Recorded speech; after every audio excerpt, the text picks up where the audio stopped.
হাসির রাজা, জ্ঞানের রাজা, রসিক রাজা।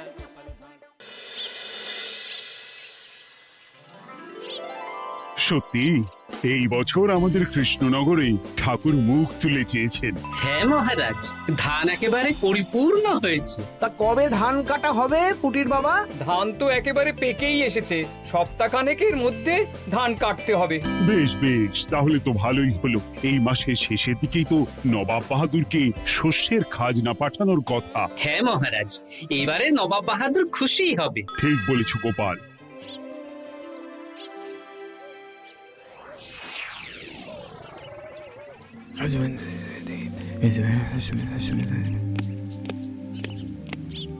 প্রণাম খাম্বাজরাজ। ওই তো কৃষ্ণনগরের মন্ত্রী চলে এসেছে। ও, এর কথাই তুমি বলেছিলে? হ্যাঁ, ওই রাজ্যের সব খবরাখবর আমায় দেয়। ইনি কে? ইনি হলেন জমিদার কেশকান্ত বর্মন, আমার রাজ্যেরই দক্ষিণ পশ্চিম গ্রামের জমিদার, আমার প্রিয় বন্ধু। নামটা বেশ অন্যরকম, কেশকান্ত। আসলে ওদের বংশ পরম্পরায় সকলের উন্নত ঘন কেশ আছে, তাই ওদের পরিবারের সবারও নামে একটা করে কেশ আছে।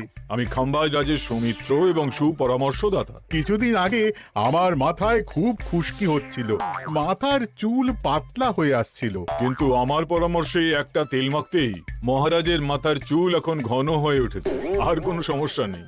বাবা বাবা, ভালো ভালো ভালো। এবার তাহলে কাজের কথাটা বলে দিন। এবারে তো শুনলাম তোমাদের রাজ্যে অনেক ধান উৎপাদন হয়েছে, তাই স্বাভাবিকভাবে নবাব বাহাদুরের কাছে রাজস্ব অনেক বেশি দেবে, কি তাই তো? হ্যাঁ, এবারে রাজস্ব দানে কৃষ্ণনগরই প্রথম হবে। না, তা হবে না। নবাবের কাছে অত ধান পৌঁছবে না, এমনকি কৃষ্ণচন্দ্রের কাছেই চাষিরা বেশি ধান রাজস্ব দিতে পারবে না। সেটা কি করে হয়? পাকা ধানে মই দিতে হবে। বললাম না, ও আমার সুপরামর্শদাতা। হ্যাঁ, আমার মন্ত্রীকে বাণিজ্যের কাজে বাইরে পাঠিয়েছি কিছুদিন, তাই কেশকান্ত মাঝে মধ্যেই আমার কাছে আসে, গল্পগুজব করে আর সুপরামর্শ দেয়। কিন্তু আমি কি করব? তুমি রাতের অন্ধকারে চাষিদের ধান জমিতে পাকা ধানে মই দিয়ে দাও, এমন ভাবে কাজটা করবে যাতে কাক পক্ষীতেও টের না পায়। আর তাতে আমার লাভ? প্রত্যেক বছর নবাব রাজস্ব দানে বিজয়ীকে 3000 মোহর দেয়, আমি তোমাকে তার থেকে 1000 মোহর উপহার দেব। 1000 মোহর? হ্যাঁ হ্যাঁ, যাও যাও যাও, কাজটা শুরু করে দাও। আচ্ছা।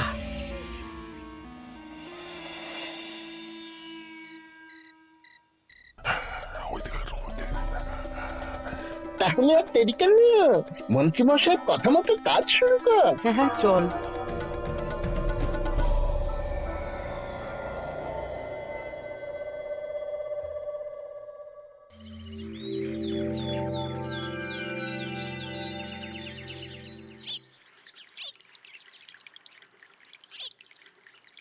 এবারে তো চাষাবাদ বেশ ভালোই হয়েছে।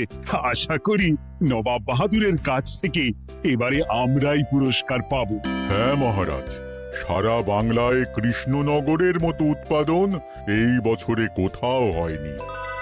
সর্বনাশ হয়ে গেছে মহারাজ, সর্বনাশ হয়ে গেছে। কি সর্বনাশ হয়েছে গো পুটির বাবা? গতকাল রাতে আমাদের সব জমির পাকা ধানে মই দিয়ে দিয়েছে। সে কি? এবার আমরা কি করব মহারাজ? কাদের কাদের জমিতে হয়েছে এসব? যেই জমিতে তাকাবেন সেই জমিতেই এই কাণ্ড, ধান ঝরে সব মাটিতে পড়ে আছে। এবার আমরা কি করব? হায় হায় হায়, এবার আমাদের রাজ্যের কি হবে? নবাব বাহাদুরকে তো জবাব দিতে পারবো না। বড় বিপদ হয়ে গেল, রাজ্যে গ্রহের প্রকোপ নেমে এলো। ও, আর কদিন পরেই আমার টেকে আসবে 1000 মোহর। ঠিক আছে, তোমরা সবাই এখন বাড়ি যাও। না, আমার মন মেজাজ ভালো নেই।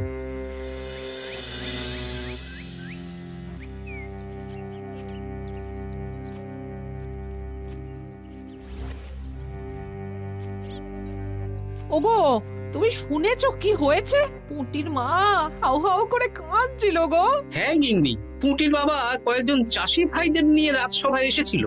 শুনলাম রাতারাতি কে বা কারা চাষ জমিতে পাকা ধানে মই দিয়েছে। কত বড় সর্বনাশ হয়ে গেল বলো, কি হবে গো? কি যে হবে ভগবান জানে। বলি তুমি পারলে না পুঁটিদের একটু সাহায্য করো। হ্যাঁ, আমি মনে মনে ভেবেই রেখেছি বুঝলে, এবার বেতন পেলে পুঁটিদের বাড়িতে মাসোহারার জিনিসপত্র দিয়ে আসবো। নবাব বাহাদুরের কাছে মহারাজ খাজনা কিভাবে দেবেন? সেটাই তো বুঝতে পারছি না। আপনি এত চিন্তা করবেন না। রাজবাড়ির ভাড়ার থেকে আপাতত কিছু বস্তা ধান পাঠানোর ব্যবস্থা করুন। তারপর নবাব বাহাদুরের কাছে গিয়ে বলবেন, আস্তে আস্তে সব দিয়ে দেবেন মহারাজ। তাই করতে হবে, তাছাড়া তো আর অন্য কোনো উপায় দেখতে পাচ্ছি না। কিন্তু এবারে আর আমাদের মান রক্ষা হবে না। দেখি 2-1 দিনের মধ্যেই যতটা সম্ভব ভাড়া থেকে ধান পাঠানোর ব্যবস্থা করব।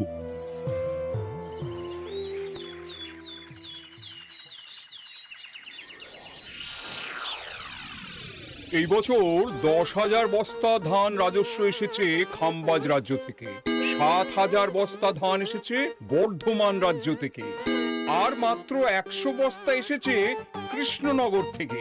তাই এই বছরের বিজয়ী রাজ্য হচ্ছে খাম্বাজ রাজ্য। খাম্বাজ রাজ্যের রাজার হাতে 3,000 মোহর উপহার হিসেবে তুলে দিচ্ছেন। আর কৃষ্ণচন্দ্র, তোমার রাজ্যের এরকম হাল কেন? এবারে আমাদের সমস্ত রাজ্যের পাকা ধানে কেউ বা কারা মই দিয়ে দিয়েছে। সেসব তোমার মাথা ব্যথা। আমার ধান কোথায়? 100 বস্তা ধান রাজস্ব, কম করে 800 বস্তা ধান রাজস্ব দেওয়ার কথা, কিন্তু তুমি তোমার কথার খেলাপ করেছো। এই বছর আমি নিরুপায় জাহাপানা। আমিও নিরুপায়। হয় তুমি আগামী 1 সপ্তাহের মধ্যে আমাকে 5,000 মোহর দেবে, নইলে কৃষ্ণনগরের সিংহাসন থেকে সরে যাবে। এত বড় শাস্তি দেবেন না নবাব বাহাদুর।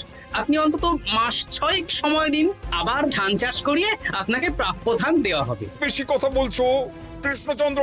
তুমি 5,000 নয়, 6,000 মোহর 1 সপ্তাহের মধ্যে দেবে। বেটা গোপাল বেশি পাকা, অত কথা বলতে কে বলেছিল? গোপাল, এটা তুমি কি করলে? হায় হায় হায়!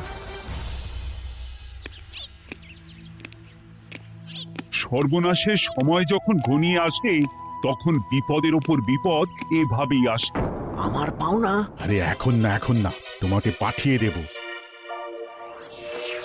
ওই দেখুন, খাম্বাজ রাজের সাথে কথা বলছে।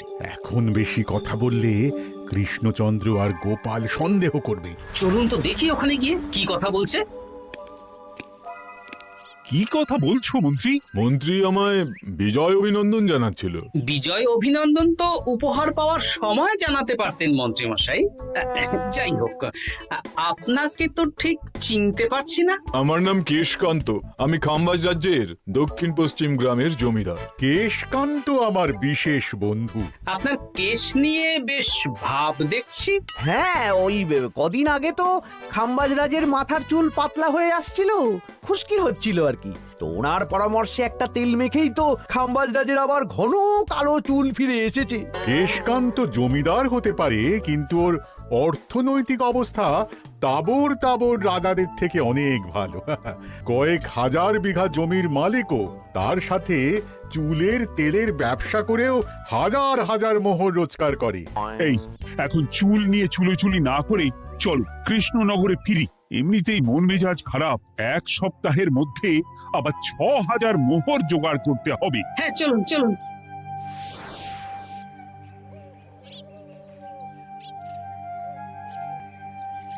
আচ্ছা মন্ত্রীমশাই, আপনি এই কেশকান্ত জমিদারের ব্যাপারে এত কিছু জানলেন কি করে? ওনার সাথে তো আমাদের আজই প্রথম দেখা। হাওয়ায় কত খবরই ভেসে আসে, সেরকম আমার কানেও এসেছিল। সব বাদ দাও। গোপাল, মন্ত্রী, দুজনেই ভাবনা চিন্তা করো কিভাবে 6,000 মোহর জোগাড় হবে। পাকা ধানে মই পড়লো, এখন আবার এত বড় বোঝা। আমার কাছেও মহারাজ বেশি অর্থ নেই, সব মিলিয়ে মিশিয়ে ওই 150 থেকে 200 মোহর মতো আছে বাড়িতে। যদি বেশি থাকতো আমি আপনাকে নিশ্চয়ই সাহায্য করতাম মহারাজ। তাও করতেন কিনা সন্দেহ। তুমি চুপ করো। মন্ত্রীমশাই ওই লোকটাকে জানলো কি করে? এই লোকটাকে তো আগে দেখারই কথা না। না, ব্যাপারটা নিয়ে ভাবতে দেখতে হবে। চলুন চলুন।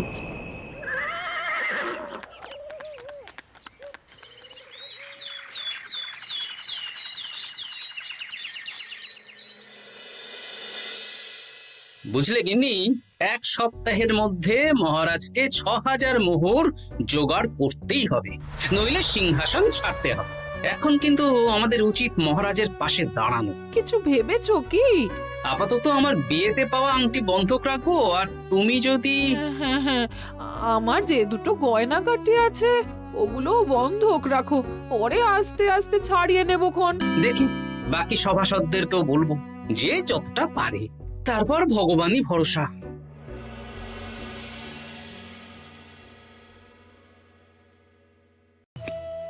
আপনি এত চিন্তা করবেন না মহারাজ। চিন্তা না করে কি আর কোনো উপায় আছে? সিন্ধুকে যা আছে তা দিয়ে 3000 মোহর হয়ে যাবে, কিন্তু তারপর আর কি করব? এবার কি নিরুপায় হয়ে জায়গা জমি বিক্রি করতে হবে? কিছু একটা করতেই হবে। আপনি গোপালকে একবার বলে দেখুন, প্রত্যেকবার যখনই বিপদে পড়েছেন তখন গোপালই আপনাকে বাঁচিয়েছে। দেখি আগামীকাল রাজসভা শুরু হওয়ার আগে গোপালের সাথে ব্যাপারটা নিয়ে আলোচনা করব।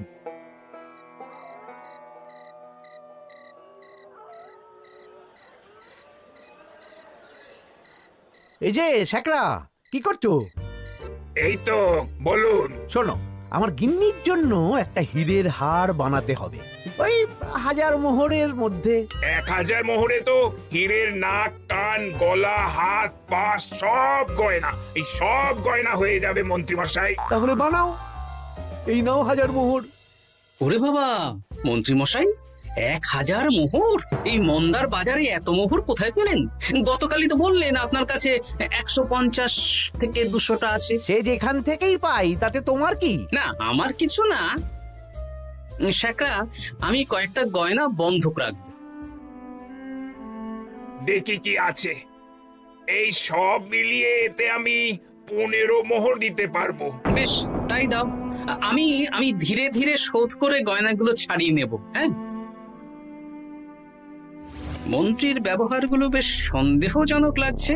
দেখি, গুপ্তচরকে কাজে লাগাতে হবে, মন্ত্রীর পিছনে ছায়ার মতো লেলিয়ে দিতে হবে।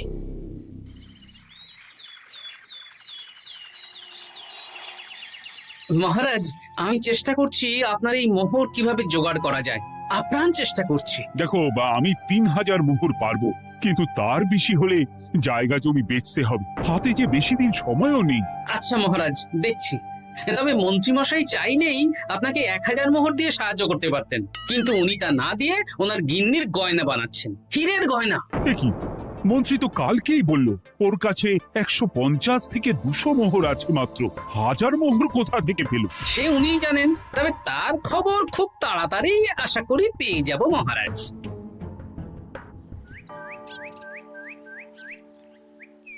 কাজটা একদম ঠিক করলেন না মন্ত্রী মশাই। আপনার কথা শুনে আমরা সবার জমির পাকা ধানে মই দিলাম, কিন্তু আমরা একটা পয়সা পেলাম না। আপনি যে এই কাজ করার জন্য খাম্বাজ রাজার কাছ থেকে ওই 1000 মোহর উপহার পেলেন, সেটা দিয়ে গিন্নির গয়না বানাতে দিলেন, কিন্তু আমাদের বেলায় লবডঙ্কা। আরে তোদেরকেও দেবো, একটু সবুর কর, আগে গিন্নির মাথাটা ঠান্ডা করি। না না, আমাদের এক্ষুনি চাই। আরে এক্ষুনি কি করে দেবো, আমার হাত খালি। আচ্ছা আচ্ছা, ঠিক আছে, এই নে 2 মোহর ধর, 2 ভাই ভাগ করে নি, পরে আরো দেবো। এটা কিন্তু ঠিক না। এসব আলোচনা খোলামেলা জায়গায় করা উচিত না। উফ, পরে তোদের সাথে কথা বলবো, এখন যেতে দে, বাজার করব, তারপর আবার রাজসভা আছে।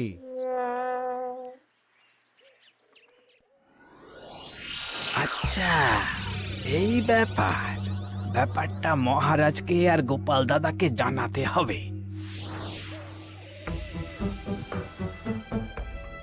গোপাল দাদা, মহারাজ আসল খবর পেয়ে গেছি। কি খবর? আমি একটু আগে শুনলাম।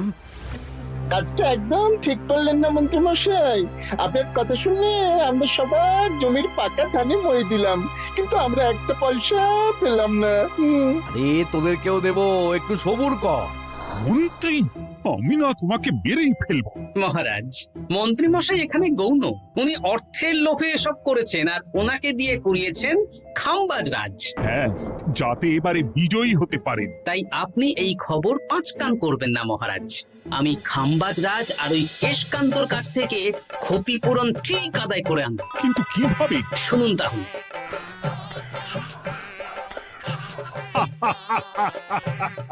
দারুণ বুদ্ধি। তাহলে এখন আসি মহারাজ, কাউকে কিচ্ছু বলার দরকার নেই। আপনি শুধু আগামীকাল সন্ধেবেলা খামবাজ রাজের দরবারে চলে আসুন। পারলে নবাব বাহাদুরকেও সঙ্গে করে নিয়ে আসুন। হ্যাঁ,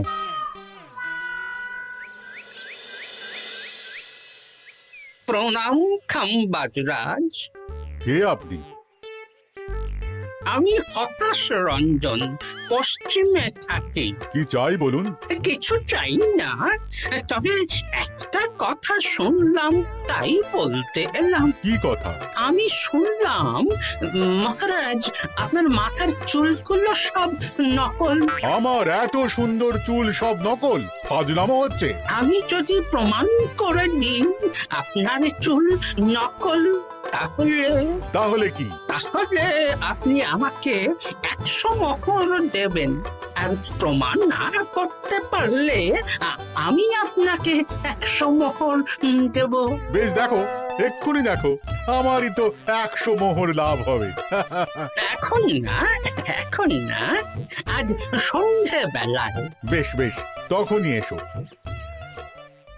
এবারে জমিদার কেশকান্তর বাড়ি যেতে হবে।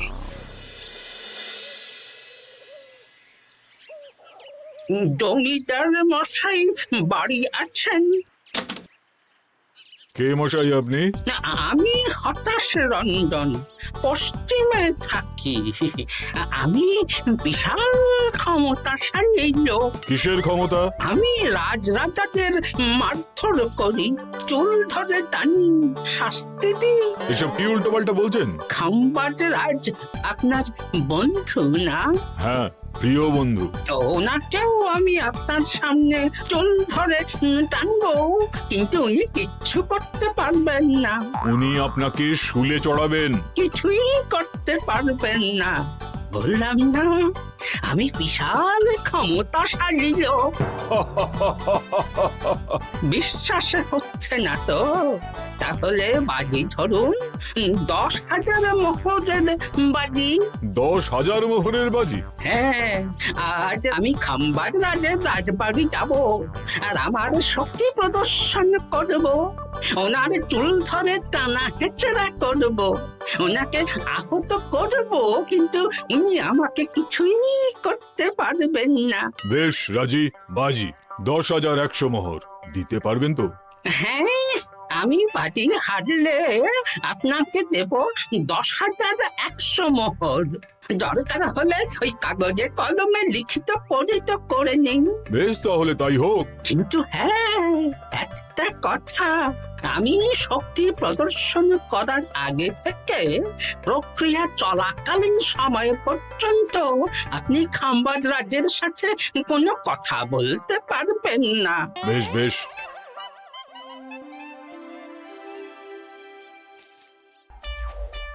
তাহলে শুরু করি। শুরু করো। এবার আমি প্রমাণ করেই ছাড়বো।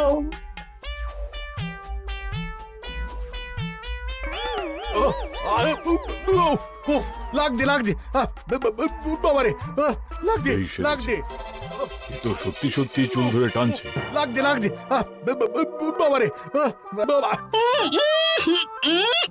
ওরে বাবা রে বাবা, কি শক্ত! এ কি, খামবাজরাজ কিছুই তো বলছেন না। তাহলে কি আমি হেরে গেলাম?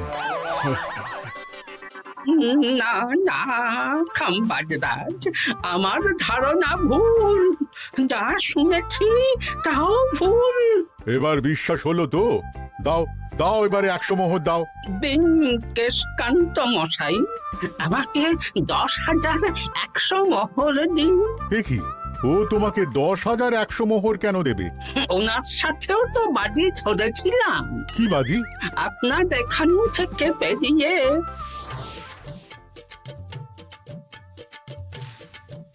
এবারে দিন তো দেখি।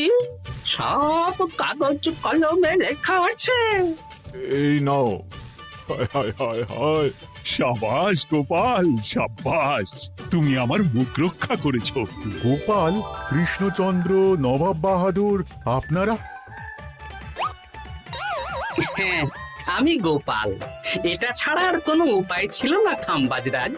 আপনি আমাদের মন্ত্রীর মাথা খেয়ে যে জঘন্য কাজটা করিয়েছেন সেটা তো আর প্রমাণ করতে পারতাম না, তাই ছলে বলে কৌশলে আপনার প্রিয় বন্ধুর কাছ থেকে আদায় করে নিলাম।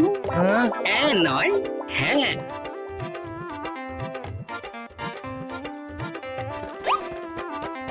এই নিন মহারাজ। এতে কত মোহর আছে? 10,100 মোহর। এর থেকে 100 খাম্বাজরাজকে দিন, 6,000 নবাব বাহাদুরকে, আর বাকিটা আপনার কাছে রাখুন। এত ধান নষ্ট হলো। কৃষ্ণচন্দ্র আমাকে সবটা বলেছে, আর ওর মন্ত্রীকেও নিয়ে এসেছি। ধোলাই খেয়েই সব বলে দিয়েছে। এই কে আছো? কৃষ্ণনগরে মন্ত্রীকে নিয়ে এসো।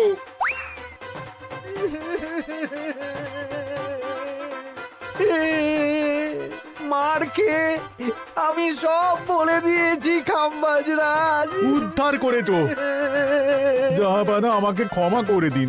এর কোনো ক্ষমা নেই। তোমাকে আমি কারাগারে বন্দি করব। হায় হায় হায়,